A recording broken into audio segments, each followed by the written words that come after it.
بسم اللہ الرحمن الرحیم وَلَن تَرْضَىٰ عَنكَ الْيَهُودُ وَلَا النَّصَارَىٰ حَتَّىٰ تَتَّبِعَ مِلَّتَهُمْ قُلْ إِنَّ هُدَى اللَّهِ هُوَ الْهُدَىٰ وَلَئِنِ اتَّبَعْتَ أَهْوَاءَهُم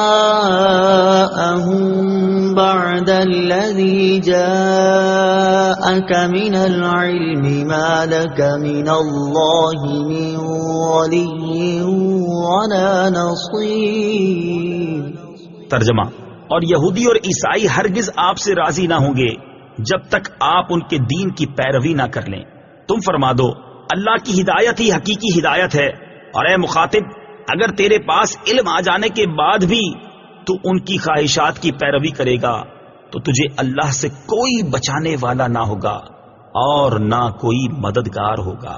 ولن ترضیٰ، اور ہرگز راضی نہ ہوں گے۔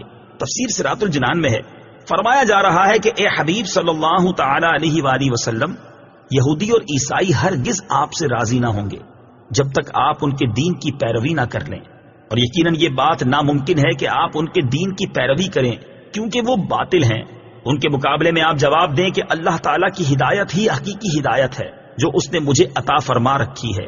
اس آیت سے یہ بھی سمجھ آتا ہے کہ کفار بحیثیت مجموعی مسلمانوں سے کبھی راضی نہیں ہو سکتے، اگرچہ ظاہری طور پر کبھی حالات مختلف ہو جائیں۔